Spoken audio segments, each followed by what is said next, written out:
محترم دوستو السلام علیکم ورحمۃ اللہ وبرکاتہ۔ امید کرتا ہوں آپ خیریت سے ہوں گے۔ اللہ آپ کو سلامت رکھے، خوش رکھے، آباد رکھے۔ حضرت علی رضی اللہ تعالیٰ عنہ نے فرمایا، ان 3 گھروں میں اپنی بیٹے کا رشتہ مت کرنا۔ حضرت علی رضی اللہ تعالیٰ عنہ نے ارشاد فرمایا، ان 3 گھروں میں اپنی بیٹے کا رشتہ کبھی مت کرنا، ورنہ آپ کی بیٹی مرجھا جائے گی، اس کی زندگی برباد ہو جائے گی۔ ان 3 گھروں میں رشتہ کبھی مت کرنا۔ دوستو، ایک روز حضرت علی رضی اللہ تعالیٰ عنہ اپنی بارگاہ میں موجود تھے۔ ایک مالدار شخص آیا، وہ بہت پریشان تھا۔ اس کے چہرے پر پریشانی کے آثار نمایاں نظر آ رہے تھے۔ اس نے حضرت علی رضی اللہ تعالیٰ عنہ کی بارگاہ اقدس میں عرض کیا، اے امیر المومنین، میں بہت پریشان ہوں، میری پریشانی کو دور فرما سکتے ہو؟ حضرت علی رضی اللہ تعالیٰ عنہ نے فرمایا، کیا مسئلہ ہے؟ کون سی بات ہے جو تمہیں پریشان کر رہی ہے؟ اس مالدار شخص نے عرض کیا، امیر المومنین، میں اپنی پیاری بیٹی کا رشتہ کرنا چاہتا ہوں، لیکن ڈر جاتا ہوں کہ میری بیٹی کہیں دکھ اور تکلیف اور پریشانیوں میں مبتلا نہ ہو جائے۔ میری بیوی اور میں آپ کے پاس آپ کی خدمت میں حاضر ہوا ہوں۔ مجھے کوئی ایسا گھرانہ بتائیں جس سے میری بیٹی کا گھر آباد رہے اور ہمیشہ ہمیشہ کے لیے خوش رہے، اور ہم اپنی پیاری بیٹی کا گھر بستہ دیکھ کر ہمیشہ خوش رہیں۔ اس مالدار کی ہر بات میں وزن تھا، اس لیے حضرت علی رضی اللہ تعالیٰ عنہ نے فرمایا، اپنی بیٹی کا رشتہ کرتے وقت صرف 3 چیزوں کا خیال رکھنا، آپ کی بیٹی کا گھر ہمیشہ آباد رہے گا، اس کو اپنا گھر جنت محسوس ہوگا۔ آپ رضی اللہ تعالیٰ عنہ نے فرمایا، باپ کے گھر میں بیٹی تو ملکہ ہوتی ہے، اور باپ اسی کے لیے تو فکر مند ہوتا ہے۔ جب بیٹیاں باپ کے گھر میں زبان ہو جاتی ہیں، باپ کو اپنے گھر کی 4 دیواری چھوٹی لگنے لگتی ہے، تاکہ بیٹی کو کبھی بھی گرم ہوا چھو کر نہ گزرے۔ اس لیے اے مالدار شخص، نہ ہی تمہاری بیٹی کو تمہاری دولت خوش کر سکتی ہے، اور نہ ہی اونچے مقام والے گھر خوش کر سکتے ہیں۔ اس لیے جب بھی اپنی پیاری لاڈلی بیٹی کا رشتہ کرنے لگو، صرف 3 چیزوں کا خیال رکھنا، آپ کی بیٹی کا گھر آباد ہو جائے گا، وہ بہت خوش رہے گی۔ مالدار شخص نے عرض کیا، اے امیر المومنین، وہ کون سی 3 چیزیں ہیں اور کون سے عمل ہیں جن پر عمل کر کے ہم اپنی بیٹی کا رشتہ کریں؟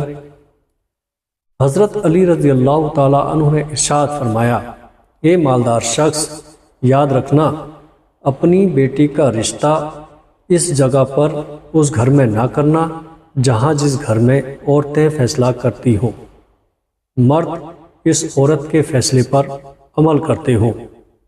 اپنی بیٹی کا رشتہ کبھی بھی ایسے گھر میں نہ کرنا، ورنہ آپ کی بیٹی کا گھر بسنے سے پہلے ہی اجڑ جائے گا، آپ کی بیٹی کی دنیا برباد ہو جائے گی۔ دوستو، اور ہم نے یہ دیکھا کہ جب بیٹیوں کے رشتے ٹوٹتے ہیں تو جتنی بھی حسین لڑکیاں کیوں نہ ہو، وہ اس دنیا میں بے نام ہو جاتی ہیں۔ اس کو نہ گھر والوں سے پیار ملتا ہے، نہ مائکے والوں سے پیار ملتا ہے۔ وہ مائکے والوں پر اور اپنے شوہر پر خود کو بوجھ سمجھنے لگتی ہے۔ پیارے عزیزو، اور ایسا ہم نے دیکھا ہے، بھائیوں نے بھی بہن کو بوجھ قرار دیے ہیں۔ ایسے کئی گھر ہیں جو اپنی آنکھوں سے دیکھے ہیں۔ پیارے دوستو، ان کو ہر چھوٹے بڑے تانے دیتے ہیں، نہ اس بچی کو دن کو سکون ہوتا ہے اور نہ رات کو راحت کی نیند آتی ہے۔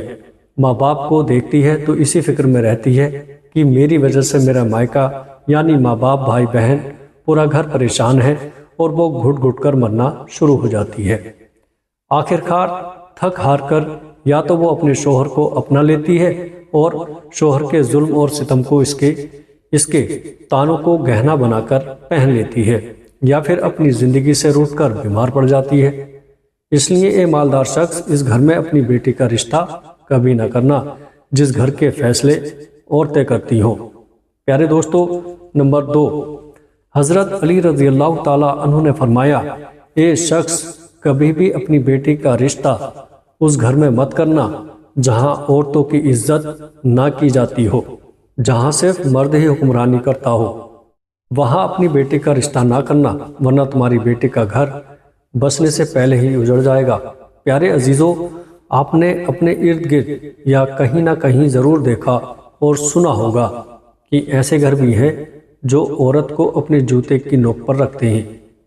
حالانکہ اللہ تعالیٰ کے محبوب اور ہمارے پیارے نبی حضرت محمد صلی اللہ تعالیٰ علیہ وسلم نے فرمایا کہ جیسا تم کھاؤ اپنی بیوی کو بھی ویسا ہی کھلاؤ، جیسا تم پہنو ویسا ہی اپنی بیوی کو بھی پہناؤ۔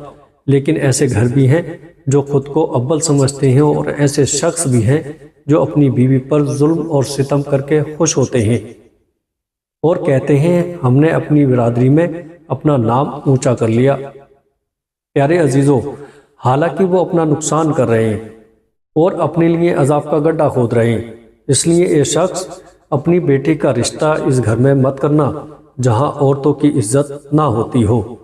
حضرت علی رضی اللہ تعالیٰ عنہ نے فرمایا، اپنی بیٹی کا رشتہ اس جگہ پر کرنا جہاں خامد اپنی بیوی کے ساتھ نرمی اور خوشحالی اور حسن سلوک کے ساتھ پیش آئے، جو اپنی بیوی کے حقوق ادا کرنے میں کسی قسم کی غفلت اور کوتاہی نہ کرے، جو اپنی بیوی کا اس طرح ہو کر رہے کہ کسی اجنبی عورت پر نگاہ نہ ڈالے، اپنی بیوی کو عیش و عشرت میں برابر شریک سمجھے، جو اپنی بیوی پر ظلم ستم اور کسی قسم کی بھید جاتی نہ کرے، جو اپنی بیوی کی خوبیوں پر نظر رکھے، معمولی غلطیوں کو نظر انداز کرے، اور جو اپنی بیوی کی مصیبتوں اور بیماری اور رنج و غم میں دل جوئی، تیمارداری اور وفاداری کا ثبوت دے، اور جو اپنی بیوی کو پردے میں رکھ کر عزت آبرو کی حفاظت کرے، جو اپنی بیوی کو ذلت اور رسوائی سے بچائے رکھے، جو اپنی بیوی کو دیانتداری اور دیندار کی تاکید کرتا رہے، شریعت کی راہ پر چلایا کرے، جو اپنی بیوی کی اخراجات میں کنجوسی نہ کرے،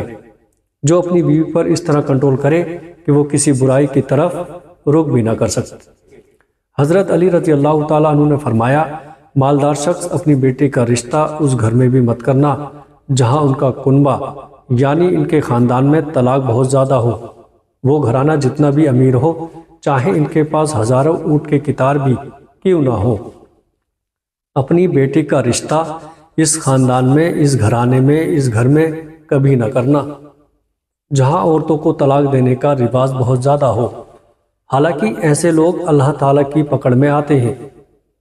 اللہ تبارک و تعالیٰ کا ارشاد مبارک ہے، طلاق دینا بدترین عمل ہے، کیونکہ یہ عمل شیطان کو بہت پسند ہے۔ اللہ تبارک و تعالیٰ طلاق کے لفظ پر اور طلاق دینے والے پر غضب نازل کرتا ہے۔ پیارے عزیز دوستو، اب خود سوچئے، جس عمل پر پروردگار عالم ناراض ہوتا ہے، وہ انسان اس دنیا میں ذلیل خوار ہوگا اور آخرت میں بھی رسوا ہوگا، بلکہ سمجھو وہ برباد ہو جائے گا۔ اس لیے وہ شخص ان 3 چیزوں پر عمل کرو اور اپنی بیٹی کا رشتہ کہیں کر دو، کیونکہ یہ سنتی عمل ہے۔ آپ کی بیٹی ہمیشہ خوش رہے گی اور آپ کو بھی دعائیں دے گی۔ وہ مالدار شخص آیا تو مایوس ہو کر تھا، لیکن حضرت علی رضی اللہ تعالیٰ عنہ نے ان کی ذہن کے سارے فطور ختم کر دیے اور ہمیں بھی سمجھا دیے کہ اپنی بیٹیوں کے گھر کیسے پسند کریں۔ پیارے عزیز دوستو، اللہ تبارک و تعالیٰ سے دعا ہے میری تمام بہنیں اور بیٹیوں کو اللہ تعالیٰ ان کے گھروں میں عزت والی زندگی عطا فرمائے اور ہمیشہ کے لیے ان کے سروں پر اپنی رحمت کا سایہ برقرار رکھے، اور جتنی جائز حاجتیں ہیں ان کی قبول فرمائے، پریشانیاں ہیں تو دور فرمائے، بیماری ہیں تو اس بیماری سے شفا عطا فرمائے، بے روزگار ہیں تو اچھا روزگار عطا فرمائے اور اس روزگار میں برکت عطا فرمائے۔ السلام علیکم ورحمۃ اللہ وبرکاتہ۔